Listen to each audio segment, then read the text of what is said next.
मी कविश डांगे, माजी कार्यकारी अभियंता व माजी सरचिटणीस SEA. आज BR 624 31/12/96 यावर भाष्य करण्याचं धाडस मी करीत आहे. BR 624 31/12/96 हा ठराव पारित झाल्यानंतर त्या ठिकाणी याच्या इम्प्लिमेंटेशनच्या संदर्भामध्ये समिती गठीत करण्यात आली आणि समिती गठीत केल्यानंतर समितीचा जो काही निर्णय आहे तो MSEBला कळवण्यात आला आणि MSEBने 2001 मध्ये जे काही समितीने कॅल्क्युलेशन केले त्याप्रमाणे त्याची वर्धन क्षमता बघितल्यानंतर ती वर्धनक्षम असल्यामुळे तो प्रस्ताव गव्हर्नमेंटला पाठवण्यात आला. परंतु त्यावेळेला प्रिन्सिपल सेक्रेटरी प्रधान सचिव श्री रवी बुद्धिराजा होते. त्यांनी तो प्रस्ताव त्यावेळेला परत पाठवला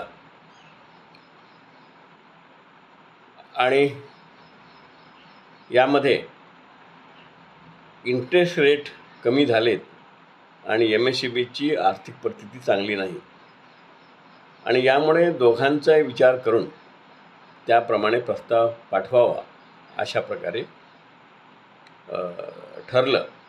अशा प्रकारे त्यांनी पत्र पाठवलं आणि पुन्हा एक समिती गठीत झाली आणि कॉम्प्युटेशन फॅक्टर सध्या जो आहे 126चा तो कॉम्प्युटेशन फॅक्टर 100 करून मग पुन्हा प्रस्ताव पाठवण्यात आला.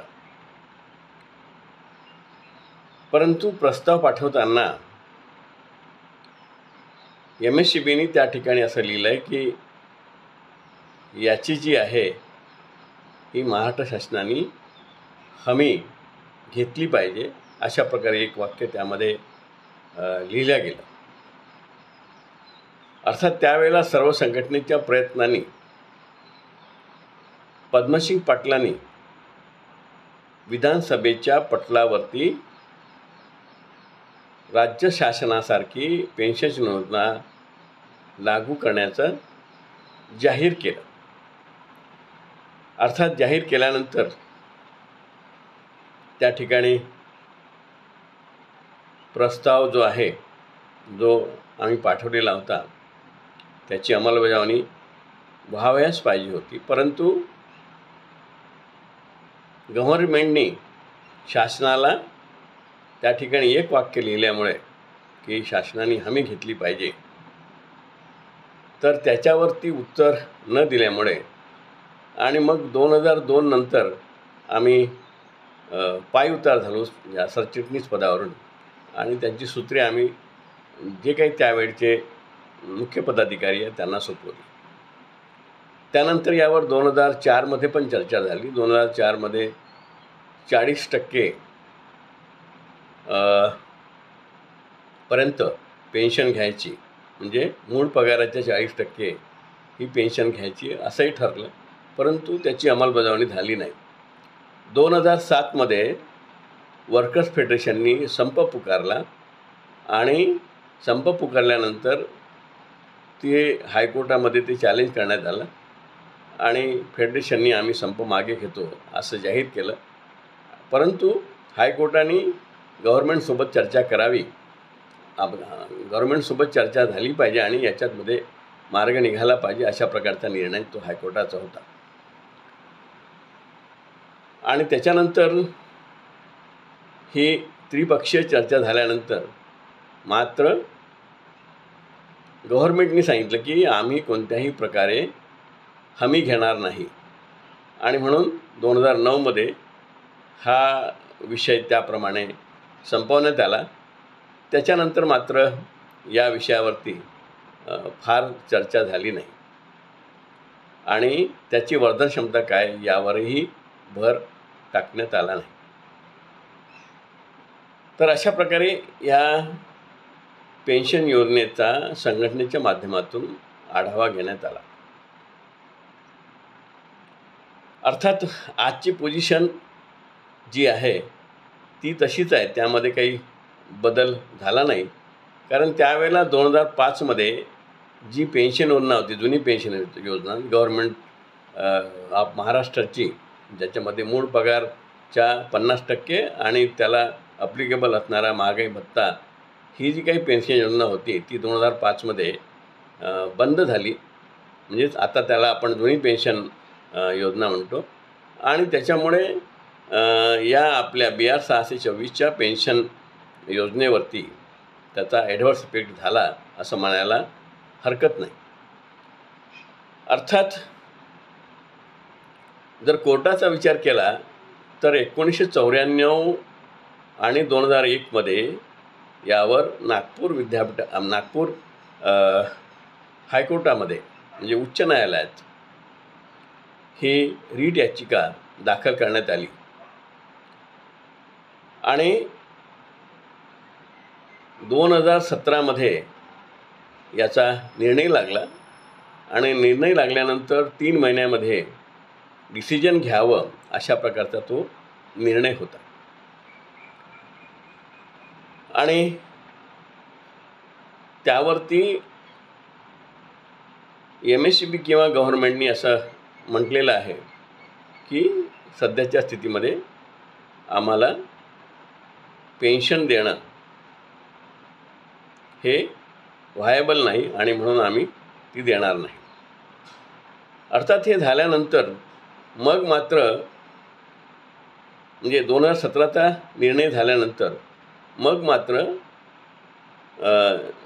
याचिकाकर्त्यांनी 1228/2019 ही पुनर्विलोकन याचिका ही दाखल केली.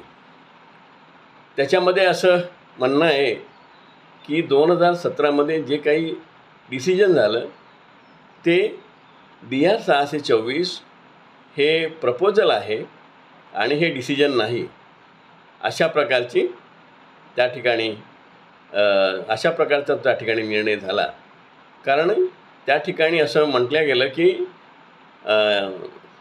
That we are switching from the CPF to pension scheme and therefore there is a change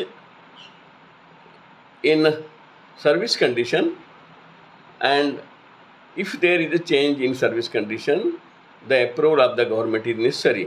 ती provision industrial employment standing order ॲक्टमध्ये आहे. आणि म्हणून मग असं रिव्ह्यू पिटिशनमध्ये म्हणजे पुनर्विलोकन याचिकामध्ये हे प्रपोजल नसून हे डिसिजनच आहे आणि त्याप्रमाणे हे या रिव्ह्यू पिटिशनमध्ये डिक्लेअर करायला पाहिजे, अशा प्रकारे 2019मध्ये ही रिव्ह्यू पिटिशनची याचिका हायकोर्टामध्ये दाखल झाली.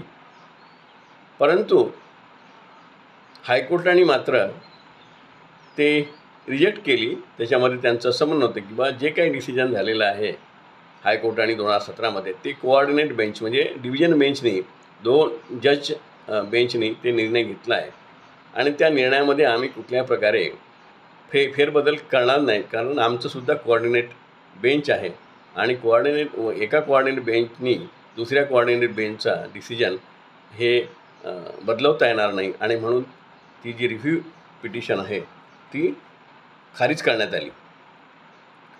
आणि त्याच्यानंतर मग मात्र 21मध्ये याचिकाकर्त्यांनी सुप्रीम कोर्टामध्ये धाव घेतली आणि सुप्रीम कोर्टाने 31/10/23ला जी काही आपली प्रेयर होती ती प्रेयर रिजेक्ट केली आणि त्यांनी असं म्हटलं की जे हायकोर्टाने निर्णय घेतलेला आहे त्यामध्ये आम्ही कुठल्याही प्रकारे इंटरफिअर करणार नाही.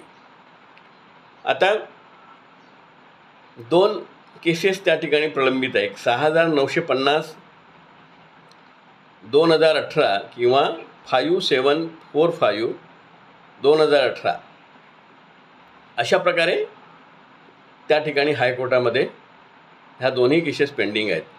अर्थात या संबंधामध्ये सुप्रीम कोर्टाने अगोदरच निर्णय दिलेला आहे आणि सुप्रीम कोर्टाचा निर्णय घटनेच्या आर्टिकल 141 प्रमाणे ते बंधनकारक असते. या पार्श्वभूमीवर 6950 भागीला आपला 6950/2018 आणि 5745/2018 याचा काय निकाल लागेल हे अर्थात त्याचं जजमेंट आपल्यासमोर येईल, त्यावेळेलाच आपल्याला समजेल. परंतु ही कोर्टाची स्टेप्स आहेत. म्हणजे ह्या कोर्टाच्या 2001 पासून म्हणजे 94 पासून ते आत्तापर्यंतची ही वाटचाल आहे. अर्थात ही संपूर्ण माहिती आपल्या पब्लिक डोमेनमध्ये हायकोर्टाच्या पोर्टलवरती आणि सुप्रीम कोर्टाच्या पोर्टलवरती उपलब्ध आहे. तर माझ्या मते या ठिकाणी सुरुवातीला आपण नितीन राऊत ऊर्जामंत्री असतानाही पत्रव्यवहार केलेला आहे, परंतु शासनाने याची काही गंभीर दखल घेतली नाही. थोडक्यात यामध्ये शासनाने हस्तक्षेप केला आणि शासनाने जर मंजूर ही योजना केली तरच BR 624 लागू होऊ शकतो. कोर्टाच्या माध्यमातून लागू होईल काय याच्यावर थोडंसं प्रश्नचिन्हच आहे. अर्थात ते जजमेंट आल्यानंतर आपल्याला कळेल. परंतु जर यामध्ये शासनाकडून काही मिळत असेल किंवा शासनाकडून ही योजना मंजूर करावायची असेल तर शासनाकडे मात्र त्याबाबत प्रयत्न करावा लागेल. आणि कारण यामध्ये प्रयत्न करताना अनेक गोष्टी त्यामध्ये येणार आहेत. एकतर आपण CPF to pension switch over करताना मग EPSची मंजुरी त्या ठिकाणी लागणार आहे आणि जे काही सध्या एक्झिस्टिंग कर्मचारी आहे त्यांचंही ऑप्शन त्या ठिकाणी लागणार आहे. आणि म्हणून सध्या जी काही एक्झिस्टिंग युनियन्स आहेत, जे काही 39-40 जे काही असतील, त्यांनी जर प्रयत्न केला आणि त्यांनी जर हा मुद्दा घेतला तर त्यावर सविस्तर चर्चा होईल आणि सविस्तर चर्चेनंतर या संबंधामध्ये आपल्याला काय मिळू शकेल याचा विचार त्यानंतर तो केला जाईल. आणि म्हणून ज्या काही आता एक्झिस्टिंग संघटना आहेत त्या संघटनेनी शासनासोबत विचारविनिमय करून हा BR 624 31/12/96 लागू कसा होईल आणि कर्मचाऱ्यांना त्याचा फायदा कसा होईल याचा विचार करणे अगत्याचं आहे. कोर्टाच्या निर्णयावरती अवलंबून न राहता हे वेगळी भूमिका हे या संघटनेने म्हणजे अस्तित्वात असलेल्या सर्व संघटनांनी घ्यायला पाहिजे. एवढंच या निमित्ताने मला म्हणावंसं वाटते आणि याचा विचार या सर्व संघटनांनी करावा ही अपेक्षा बाळगून मी या संबंधातील विचार या ठिकाणी पूर्णविराम देतो. धन्यवाद.